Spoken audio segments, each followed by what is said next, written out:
Vamos ler com bastante atenção. Convidou um dos fariseus para que fosse jantar com ele. Jesus, entrando na casa do fariseu, tomou lugar à mesa.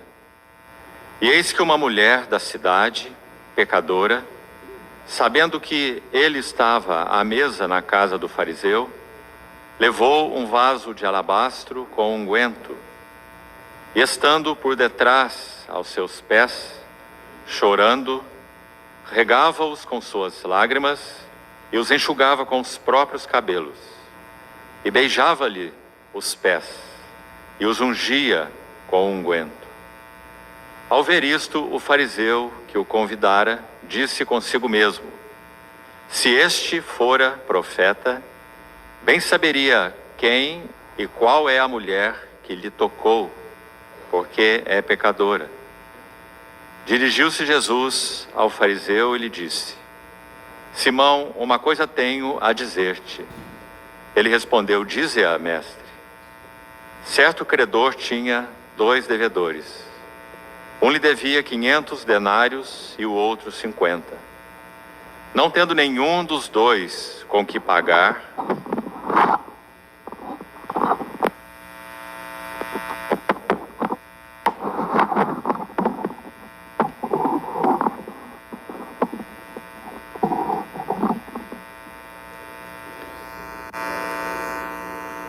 verso 42.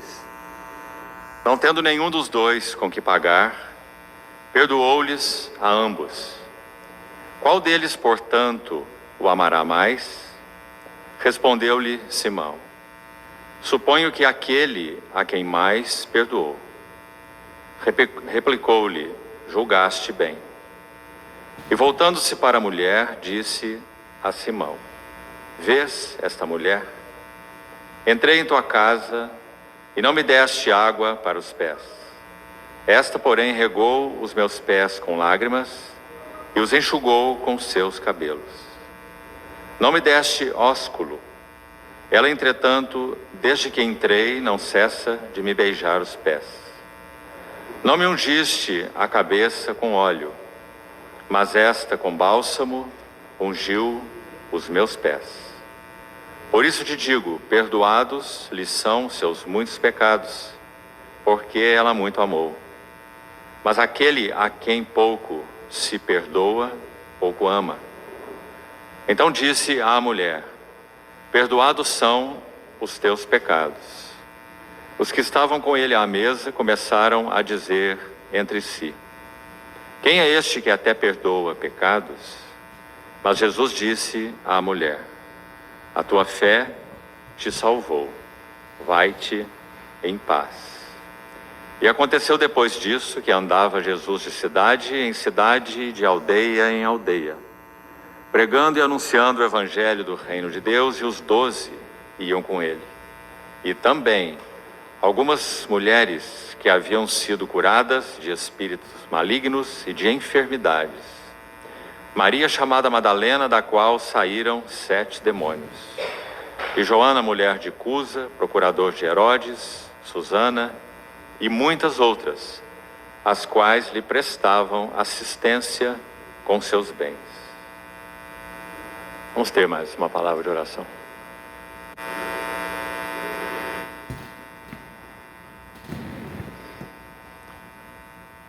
Amado Pai Celestial, somos muito gratos por nos reunires nesta manhã em torno da pessoa bendita de Teu amado Filho.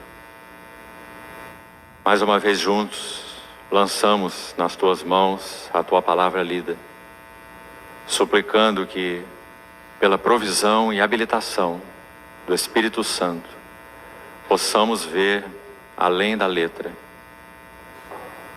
Suplicamos a Ti, ó bendito Consolador, Tu mesmo que sopraste Tua palavra, venha interpretá-la aos nossos corações. Assim, confiados em Ti, nós oramos. No precioso nome do nosso Senhor Jesus, é que pedimos. Amém. Meus queridos irmãos, nossa intenção para esse período da manhã é darmos 3 passos em 3 cenas. 2 delas já foram lidas. Nós temos uma primeira cena aqui, nos versos 36 a 50. Temos uma segunda cena no capítulo 8, versos de 1 a 3. Na primeira cena temos uma mulher na casa desse fariseu. Na segunda cena nós temos várias mulheres que então serviam ao Senhor, como diz o texto, com seus bens. Tinham sido por ele curadas, salvas, restauradas. Então acompanhavam o Senhor na sua jornada. Essa é uma segunda cena e vamos fazer um destaque específico dentro dela. E uma terceira cena, que deixaremos para ler ao final, está aí mesmo no capítulo 8, para que você visualize aí, versos 26 do capítulo 8, até o verso 39, quando nosso Senhor cura, restaura a vida desse endemoniado Gerazeno ou Gadareno. Então são 3 cenas que combinam de uma maneira maravilhosa 3 temas ou 3 assuntos que têm uma relação profundamente direta com o encargo para esses dias que temos tido juntos. Que casa me edificareis? Qual é o lugar do meu descanso? Então, como vimos ontem, já algumas nuances naqueles 4 textos do Antigo Testamento, onde nós vimos contornos específicos da casa de Deus e evidências, no caso deles estarem presentes, de que aquele lugar é o lugar da casa de Deus. Então vimos que é o lugar do altar, vimos que é o lugar da centralidade da cruz, é o lugar de uma apreciação profunda, constante e crescente da pessoa gloriosa e da obra gloriosa do nosso Senhor Jesus. Sem isso, nós não podemos edificar uma casa para Deus. Você se lembra que as bases do tabernáculo que sustentavam as colunas e cujas colunas sustentavam aquele linho fino que rodeava e que fazia a cerca externa de todo o ambiente sagrado, santo lugar e santo dos santos, edificado ali dentro, as bases dessas colunas eram de prata. E prata na Bíblia sempre tem relação com a redenção. Então, sem esse fundamento da redenção, não apenas conhecido intelectualmente, você pode saber tudo sobre, por exemplo, o significado da redenção e o significado da justificação pela graça por meio da fé, o significado da propiciação e termos que têm a ver com a redenção. Mas isso não significa que a pessoa de Cristo está sendo apreciada, sua pessoa e sua obra. Então, meus irmãos, sem esse primeiro fundamento, não há casa para Deus, crescente, constante e cada vez mais profunda apreciação da pessoa e obra do nosso Senhor. Consequentemente, nós vimos que altar também fala de consagração, porque o altar é onde tudo é oferecido para Deus. Então esse é um sentido paralelo, além do sentido objetivo da cruz de Cristo, sua pessoa, sua obra, altar também fala de consagração. Também vimos naquela cena com Davi, uma cena impressionante, que naquele mesmo lugar onde Abraão levou o seu filho, Moriá, Davi, vivendo aquela experiência dramática, compreendeu que era ali que deveria ser edificada a casa de Deus.